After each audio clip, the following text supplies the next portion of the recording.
Bon, Lyon. Bon, Lyon. Donc je disais que cette équipe de Karabag, c'est une belle équipe, mais Lyon, et là je vais complètement aller dans le sens de Daniel. Moi je dois avouer, hein, j'aime beaucoup Pierre Sage, j'aime beaucoup ce qu'ils font avec son staff. Il y a beaucoup de tumulte en dehors du terrain, mais sur le terrain, il arrive à faire tourner et à toujours avoir une équipe très compétitive. Comme par hasard, c'est Miko Tadze qu'il arrive peut-être enfin à lancer dans sa saison. En plus, il met un doublé. Derrière, ils ont une bonne gestion. Ils arrivent vraiment bien à laisser passer les temps forts, justement, de Karabag, notamment en première mi-temps. Et en deuxième mi-temps, ils accélèrent un peu sur leur situation de transition, notamment, qui sont très, très bien joués, avec des très, très beaux buts bien construits.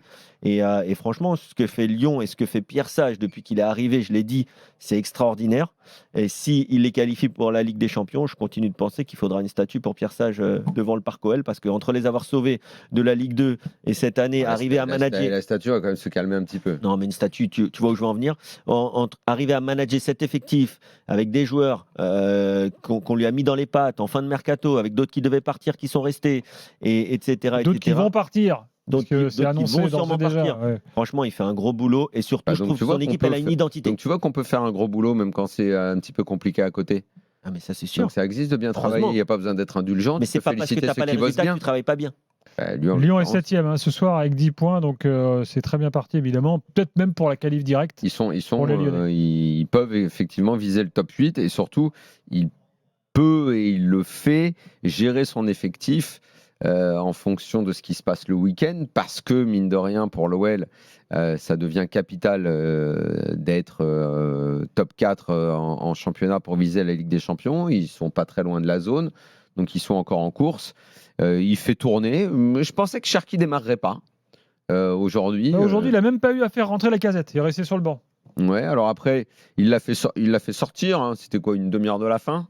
Bon, ça va, je trouve que c'est bien. Il a un gros match ce week-end qu'ils doivent gagner à domicile.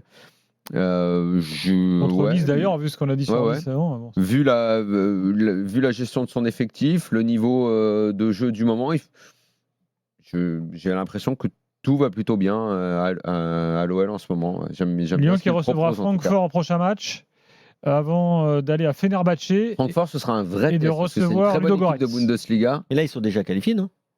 Non, qu'ils soient qualifiés pour le play-off, mais pas top 8, c'est pas validé 100% le top 8. Ils sont top 8, non. Je n'ai pas fait le calcul sur le top 24, mais il est possible qu'effectivement, ils soient déjà qualifiés. Oui. Non, parce que le 25e à 5 points, ils en ont 10. À un moment, il va falloir se poser la question peut-être aussi je ne vais pas dire de faire tourner, hein, mais je veux dire de gérer aussi. Ah, mais moi je l'ai dit, la fois dernière contre Offenheim, il dit ouais, c'est catastrophique, le scénario et tout. Non, ça va. Qu'il fasse tourner, il va se qualifier tranquille, tout va bien. Pour l'OL, au vu de la situation du club, il y a une vraie urgence championnat où ils ne peuvent pas déconner. Et Coupe d'Europe, ils vont se qualifier. Et puis cette phase à 8, elle permet de gérer et de calculer. Donc gère et calcule, qu'est-ce que tu veux faire? Ce que tu disais hier, c'est vrai que cette phase à 8 matchs, finalement, pour les gros clubs en tout cas, elle permet d'une certaine façon de prioriser quand même le championnat.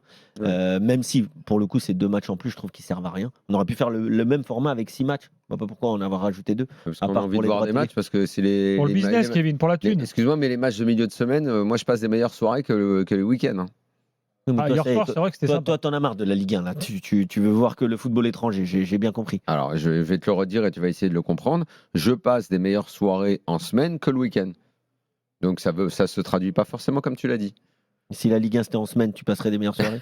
Je pense pas que ça a à voir avec le calendrier, c'est juste avec la qualité des matchs. Hier soir, j'ai passé une super soirée de Ligue des Champions. Il y avait des super matchs. J'ai vu Liverpool. Nos clubs français ont été bons.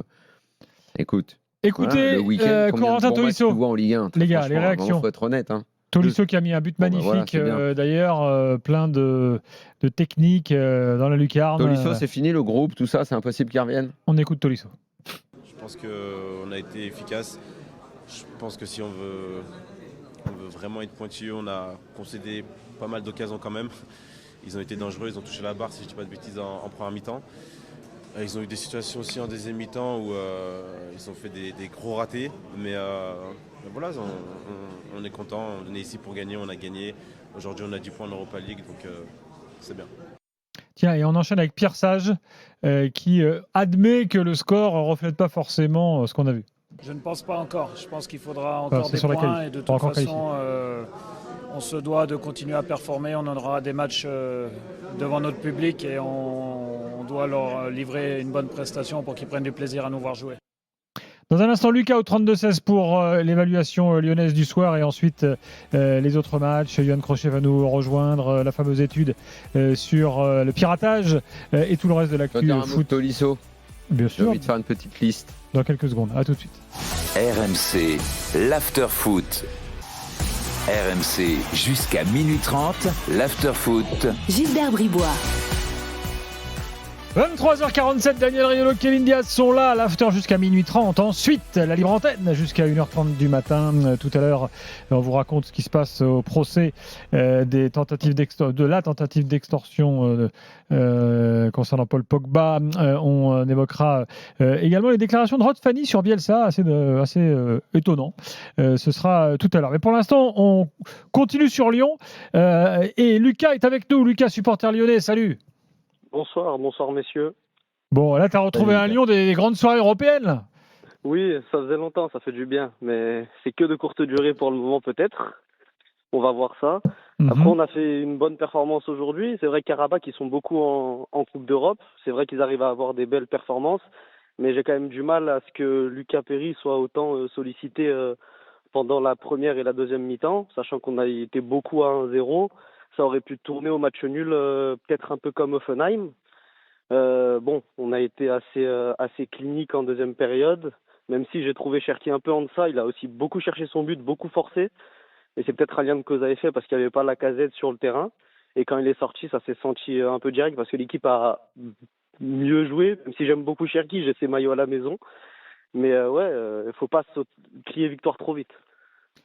Bon, Après, donc ce que tu dis, si je comprends bien, c'est que tu es quand même moyennement satisfait de la prestation globale, malgré le score. Oui, après, il peut quand même être satisfait. C'est bien payé, comme vous avez dit, c'est bien payé parce que Karabakh ont réussi à bien jouer, mais parce que Lyon a eu des moments, faibles aussi qui ont été très durs. Je pense en tout cas que c'est bon, le dossier Lucas Perry, il est clos. Lopez, pas Lopez, c'est bon. Lopez, on n'est pas l'enterrer non plus. Il a été nominé plusieurs fois. Non, mais il s'agit pas de parler de la carrière. Il s'agit pas de parler de la carrière d'Anthony Lopez, mais j'entendais beaucoup de gens pendant un moment dire que Lucas Perry, parce qu'il était venu de la part de la galaxie de Textor, du réseau Textor, soi-disant, c'était pas forcément meilleur, qu'il avait été propulsé là. Non. Lucas Perry, c'est bien meilleur qu'Anthony Lopez. En tout cas, l'Anthony Lopez de 2024. On parle pas d'Anthony Lopez peut-être il y a 5 ans ou 6 ans ou même 3 ans. Mais aujourd'hui, Lucas Perry, c'est du sûr, c'est moderne, c'est grand, c'est bon sur penalty, c'est bon sur phase aérienne. C'est un très bon gardien, il l'a prouvé aussi. Excellent gardien. Sur les penalty, il est très bon, même s'il en prend aujourd'hui casquette. Ouais, mais il est pas loin de le sortir. Il y a aussi beaucoup de fierté lyonnaise que Lopez il soit formé au club. Oui, d'accord, mais bon, il y a un moment où on tourne la page. Des points.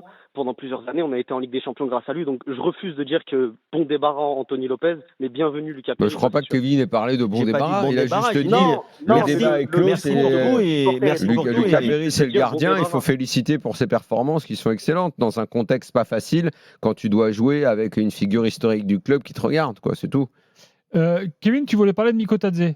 Ouais, Miko Tadze, je ne sais pas ce qu'en pense notre auditeur, mais Miko Tadze, je suis quand même satisfait de son match. J'ai adoré son deuxième but. Vraiment, tu vois, c'est le but d'un mec en confiance pour le coup. C'est vraiment pas le but d'un mec qui arrive et qui a de grandes difficultés depuis qu'il est à Lyon. Et moi, je pense que son deuxième, il est un peu humiliant pour la défense. un peu, ouais. Un peu. Et bien, toi qui connais le pays, demain, s'il tombe sur des douaniers un peu relous, ils peuvent lui vider la valise, non? Bon. Fair play, c'est du football. Ouais. Mais en tout cas, il est magnifique. Je pense qu'il aurait dû le mettre tout de suite et éviter le deuxième crochet, le ballon piqué. Il piquait du gauche en plus. Un peu humiliant, je trouve. Et non, mais c'est un très beau but. Ouais, et je pense que ça va lui faire du bien. C'est ce genre de doublé, souvent pour un attaquant. Un doublé, c'est pas rien. Ça permet régulièrement de lancer une saison. Et je pense qu'avec un Lacazette qui est toujours important dans le jeu, mais qui est un peu moins décisif cette saison, Lyon va quand même avoir, depuis le début, je ne crois pas du tout en Orban. Donc je pense que Miko Tadze, il a vraiment un rôle à jouer dans celui de doublé. Cette année, en plus, effectivement, d'abord se partager les deux compétitions qui restent et se préparer en étant en confiance à devenir le titulaire, puisque Lacazette a déjà annoncé que c'était sa dernière année. Exactement. Lacazette marque beaucoup moins cette année. Je pense que si Miko Tadze a la confiance de Pierre Sage, qu'il joue et qu'il met des buts, pourquoi pas devenir le titulaire du poste? Enfin, savoir, hein, je ne tire pas de conclusion après le match de ce soir. C'est juste que... Puis Lacazette, il peut jouer avec lui. Ensemble, je ne crois pas. Ils peuvent. Je crois pas. Je pas crois pas que que c'est ce soit dans l'idéal, les mais ils intentions de Pierre Sage de faire ça. Mais en tout Tourne cas, autour. ça ne peut que faire du bien à l'OL qui mette des buts, puisque Lacazette en met pas. Et puis comme il faut penser déjà à la suite. Voilà. Tu voulais dire quoi sur Tolisso? En fait, si on fait la liste des milieux de terrain qui est en équipe de France, je me demande Kamavinga est blessé d'ailleurs, tiens, alors, à qui. pour plusieurs Il a- semaines. Il a été hier, excellent, ouais. Kamavinga, hier. Est-ce que tu peux On a me. appris aujourd'hui qu'il est plusieurs semaines d'absence. Est-ce que on peut faire la liste des milieux de terrain en bleu qui est supérieur à Tolisso? Je pense déjà qu'Adrien Rabiot est bien supérieur à Tolisso dans ce que veut mettre en place Didier Deschamps. Alors, je pense tout le contraire. Ok. Non, je faisais exprès. Ah, ok, pardon. Mais Donc non. je vois pas ce qu'il a de moins que. Oui, mais après, que il est Guendouzi. descendu du bus, là. Ah, mais non, attends. Alors, N'Golo Kanté est remonté Soit- dans le bus depuis l'Arabie Saoudite, soit- mais ça reste N'Golo Kanté. Soit on parle du bus de Deschamps et donc le débat. Bah, est clos, aujourd'hui, il y a il n'en Guendouzi dans reviendra le jamais. bus. Soit je te demande, et la question, et tu réponds si tu as envie d'y répondre, n'était pas obligé, et je vais y répondre moi. Qu'est-ce qu'il a de moins que 90% des milieux de terrain de cette équipe? En fait, je n'en vois pas un meilleur que lui. Bah, il a la régularité sur 2 saisons, sans blessure, au haut niveau.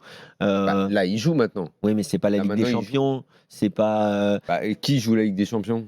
Non, mais tu vois ce que je veux dire. Bah Lyon, non, je vois pas Lyon, ce que ils tu veux étaient en dire. grande difficulté encore. Non, mais Il y a qui un joue la an, à Ligue des cette époque-là, Tolisso et toute son équipe étaient en grande difficulté. Chouameni, il y a un Kamavinga, an, joue la mais- Ligue des Champions. Chouameni, ça te semble être un milieu de terrain qui, au Real, fait mais lever c'est les le foules et Ah, qui est il a parfait été et tout. capitaine de l'équipe de France il y a encore pas c'est longtemps. mort. Non. Il y a N'Golo Vous êtes Kanté. capable de discuter de ballon ou vous êtes obligé de me citer que Deschamps, le bus, machin, il va pas le prendre et Non, mais tout moi, ça? moi, Non, si tu me dis que moi, je te Tolisso il peut y demande- aller, je te dis que Rongier peut y être aussi. Alors hein. Tolisso aujourd'hui, Ouais, je vois ok, pas mais plus. Daniel, Tolisso, il a des hauts et des bas. Exactement. Il a eu des Mais pas périodes depuis le où début il de la est, saison. il a eu des Non, périodes pas super depuis Pas depuis compliquées. le début de la saison. Mais depuis qu'il est à Lyon, il a Mais quand même pas eu des hauts depuis et le des début bas. de la saison. Non, mais on sait le mauvais passage qu'il a eu. Moi, je te dis que depuis que cette saison a démarré, Ouais. entre Europa League et championnat, si tu me dis est-ce que Tolisso est inférieur à Guendouzi, je dis non. Mais je vais te répondre autre chose. Est-ce qu'il est inférieur à Rabiot? Alors est-ce là, jamais de la vie, même pas en rêve. De qui à qui il est? Tu vois, Ouais, j'ai ouais, beau mais il y a regarder, je vois pas. une donnée. Youssouf Fofana. Il y a une donnée. Il est inférieur à Fofana, mais jamais de la vie. Mais Non, tu il y a vois une donnée Fofana à qui- il y a Milan, une mais vous il y a une donnée plaisantez que ou tu ne prends quoi? pas en compte. Au vu du nombre incalculable de blessures qu'a connu Tolisso sur les 5-6 dernières années, tu vas lui rajouter des périodes internationales. Bon, Tu vas lui bon, rajouter ok. un match en Donc, semaine tu as encore. décidé que tu voulais pas répondre et que tu réponds à côté. Mais non, mais c'est. Je te parle de là. Mais c'est des Je te parle paramètres de que tu là. prends en compte quand tu Je te sélectionnes un parle de joueur. là. Je te parle de là. Est-ce Non, moi je prends pas qu'aujourd'hui, Tolisso. J'aime bien Tolisso avec Lyon, je le laisse avec Lyon parce que je pense qu'il est arrivé à un donc âge où... Guendouzi est meilleur que lui? Mais il a une autre fraîcheur physique, je viens de te le dire. D'accord, ok, très bien. Non, Moi je pense très bien. que dans les paramètres, Kanté ils est sont pas meilleur que lui. Ok, le Kanté qui est revenu en équipe de France, il est meilleur que Tolisso. Très bien, ok, super. Kanté, il a fait très bien. 42 matchs l'année dernière. Ouais. Et donc il est meilleur en ce moment que Tolisso. Très bien, ok. Cherki, les gars, vous en Allez. avez pensé quoi ce soir? Parce qu'on scrute un peu tous ces matchs, parce qu'on sait que voilà, Lyon Moi, voulait essayer de le vendre 40 millions. Moi, je n'analyse pas Ryan Cherki au jour le jour. J'ai écouté Daniel, c'était ce week-end quand tu disais que tu étais très satisfait de Cherki et tu avais raison. Et tu te demandais, ouais, parce que ça fait pas des années qu'on analyse Cherki. Du coup, j'ai regardé, je voulais t'envoyer un message, je ne l'ai pas fait, mais je le fais aujourd'hui. Cherki, on l'analyse en effet depuis des années.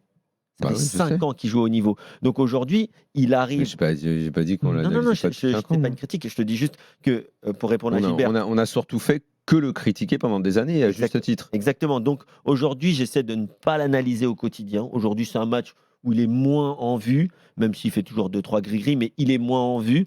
Mais j'ai décidé de lui laisser parce qu'on croyait qu'il était perdu pour la science il y a encore 6 mois. Ouais. Finalement, là, il revient. Mm. On va le laisser travailler dans son Ah coin. oui, c'est ça, c'est Et bien, j'aime bien et ça. sans mettre une trop grosse loupe. Et je pense que les supporters lyonnais ne devraient pas mettre une grosse loupe en disant « Ah, vous avez vu, maintenant, Cherki, il est bon ».